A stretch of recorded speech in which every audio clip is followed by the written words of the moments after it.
Hey guys, so I've got a couple of videos in the pipeline right now, and I'm actually working on more of a regular schedule that I'll hopefully be able to release to you guys soon. But in the meantime, I actually thought it would be fun to just kind of take a look at what's in my audio rack right now. I haven't done an audio video in a while. It is another one of my hobbies, and I've actually got some things kind of out of frame down here that are kind of projects in progress.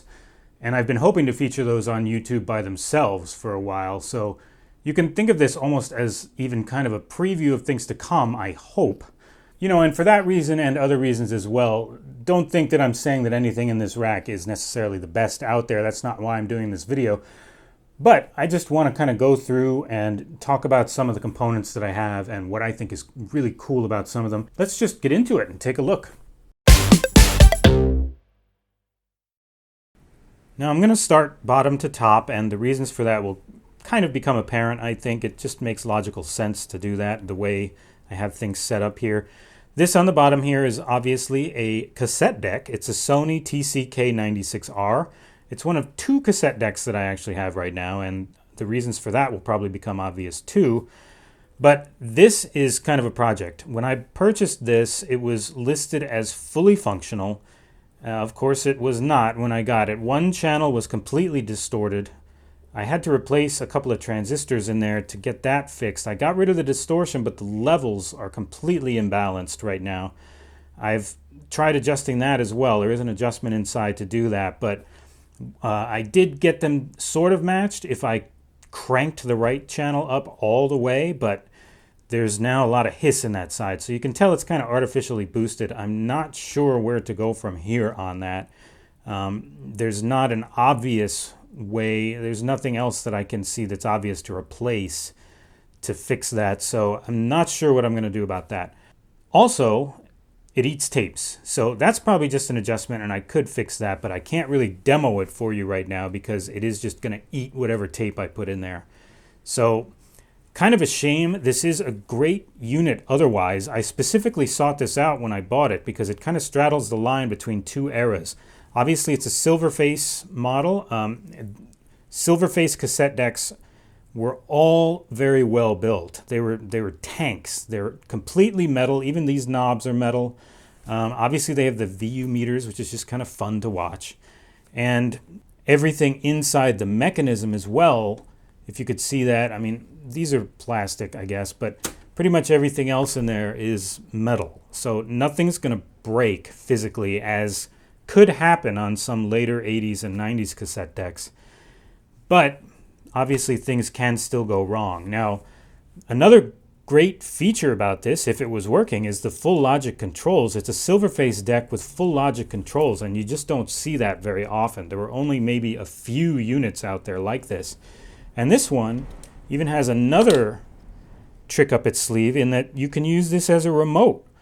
It's not wireless. You do need a wire, and I don't have that wire, so I don't use it like that.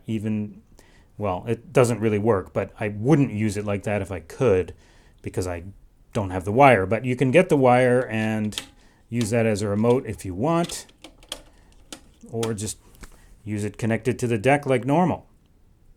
Now, here's my second cassette deck of the rack, and you may wonder why I need a cassette deck at all, let alone two. And, well, I just happen to have a lot of cassettes from when I was younger that I sometimes want to play. It's not because I think cassettes sound all that great or anything.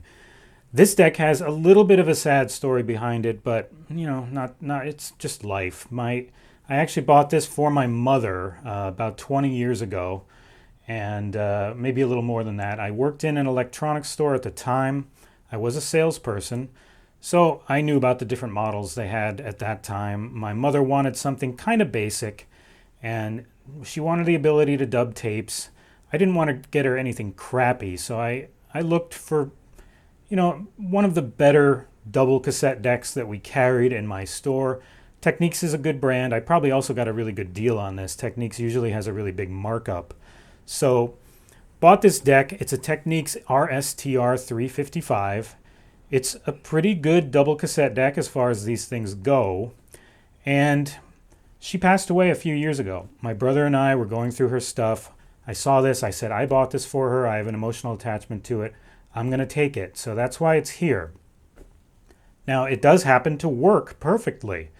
Nothing on it is broken. The belts are fine, which is amazing. Usually when you buy an old cassette deck, or even if you just have an old cassette deck in your attic or whatever, you're going to need to replace the belts. I had to replace the belt on the Sony. I've got an Iowa actually in my basement that I had to also replace the belt on, and that thing was unused. This thing, it's 20 or more years old, and it plays just fine through both wells. So, you know, check it out.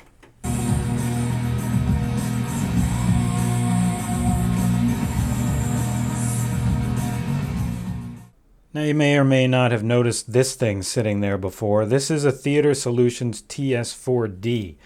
I actually have 2 amps in this setup, and I'll explain the reasons for that in just a little bit, but I needed a way to get the signal from 2 amps into one set of speakers. Now, doing the opposite is easy. All you need is a speaker selector box. There's a bunch of them out there. They start at about, I don't know, $10 and go up from there. It's a lot harder to do what I needed to do, which is 2 amps into one set of speakers. There are some selectors that'll do it. This is not the only one. This was the best deal I found at the time, and really one of the only ones that I could find in stock at the time too. They're just not that common. So it's really, really useful. When I want to do 1 amp, I just have it set the way it is now. When I want to do the other, I just press that button. And, you know, I can choose whichever amp I want sound coming out of. It's really handy. So here is the first of my 2 amps, and this was a thrift store find. I found this for about $40, I think.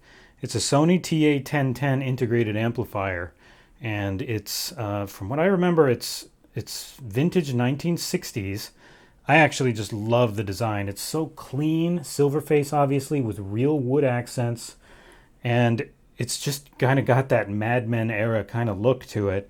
It wasn't particularly high-end at the time, although to me it looks high-end today. It's solid state, one of the original solid state amps. Now I know somebody's going to say, oh, you're listening with the loudness control on. You're not an audiophile. Well, first of all, I never claimed to be an audiophile, but second of all, this amp is one of the few really ever made that does loudness properly. It boosts the frequencies only at the volumes that it's supposed to. So as you turn the volume up, the loudness effect diminishes. That's what's supposed to happen. Most amps and receivers and other things even today don't do that. So you're supposed to leave this control on. You're only supposed to turn it off if you really don't like it.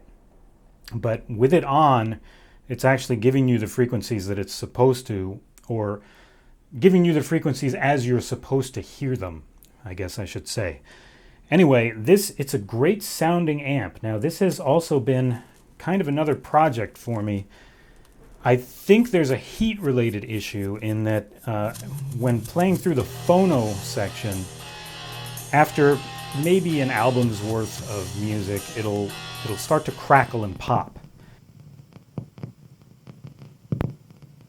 It becomes unlistenable at that point. It even sounds like it's going to damage my speakers. So again, I've replaced every single transistor on the Phono Preamp board. I've replaced several of the capacitors in the amplifier section, and I can't find what the problem is. I do feel like some of what I've done has helped. It seems to take longer before it starts making those crackles and pops, but it still does it. So I do use this amp a lot. I use it for playing records because it sounds great. Anyway, I also just love the little green LED. You don't see that very often. I'm gonna demo a little of the sound of this. I don't think Amelia would mind so much somehow for me promoting her band on my channel. This is Phaser Days, so you won't hear it sounding as great as I do, but it still should sound pretty good. Let's see. Let's turn over to Phono.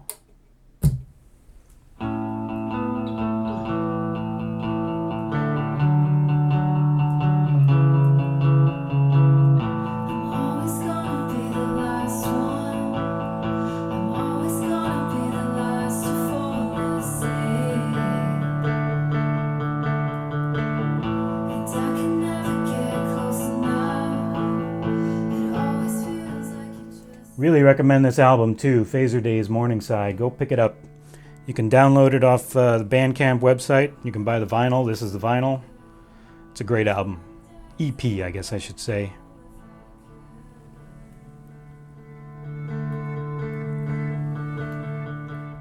Now here's the second amp in my setup. This is the Monoprice tube amp. I'm not sure it really has a model number other than that. It's a $150 tube amp, which I just couldn't pass up. The tubes are only for the preamp stage. The amp itself is solid state. It's a Class AB amp, and it sounds really good. The tubes do work. They're not just for show. They are doing the preamp stuff. So it does give it, I mean, you know, I feel like it gives it a little bit of a warmer sound, and it just looks cool. I don't know if you can see this on the video, but these tubes do light up. These light up a little bit, but not quite as much as these. It's obviously not doing anything right now, so they're not glowing red hot like they sometimes do. The VU meter does work. I mean, it's just a fun little throwback, I guess, and it was only 150 bucks. And it works over Bluetooth. So my vintage amp obviously does not have Bluetooth, but it does have a better amp stage than this does. So I use the vintage amp for kind of critical listening, for listening to records, for my tapes, and then I use this amp just for, I'm just kind of music in the background. I put on Bluetooth. You can hear how it sounds here. Same album I was playing before.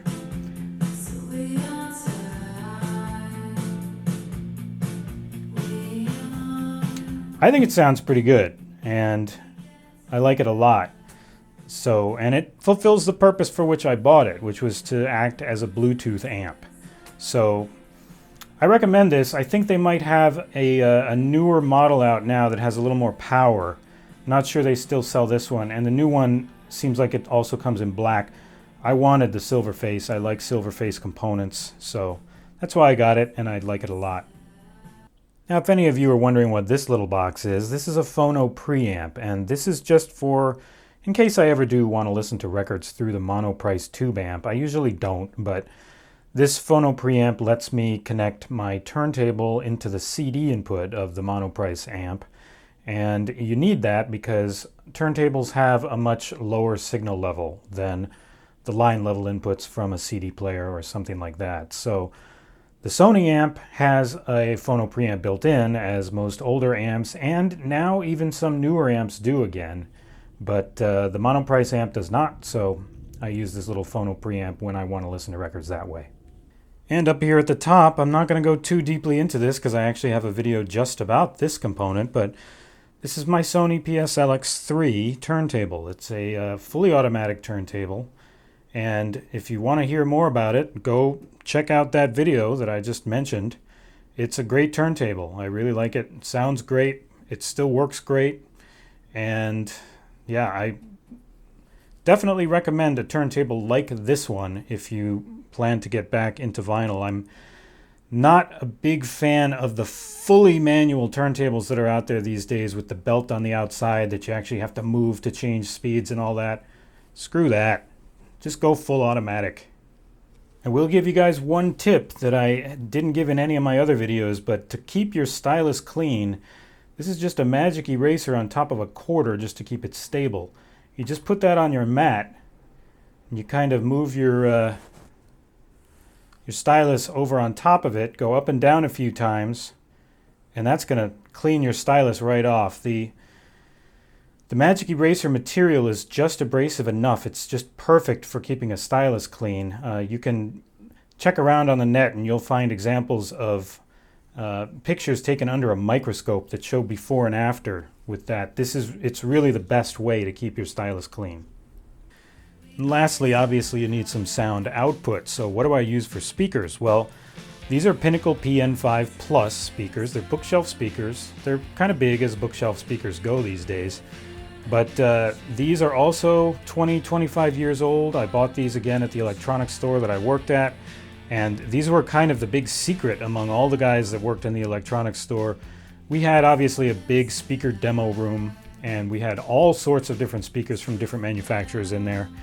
And for the money, nothing sounded better than these. And these still sound absolutely amazing. If you can find these on the internet, on eBay or whatever, definitely pick up a set. They usually go for really cheap and they're easily worth it. They're great speakers. They're better even than some of the higher model numbers in that series. So PN7, PN8, no, PN5 Plus, that's what you want. And some of you might have noticed an obvious omission in this setup. Obviously, I don't have some of the more niche formats like minidisc or DCC or things like that, but I do not even have a CD player here, and I will someday. I've been looking for the CD player that I had as a kid, which is a JVC XL Z555. It was a great CD player. They're very uncommon, but I've been looking for that one. Once I find one for a reasonable price, I'll probably pick it up.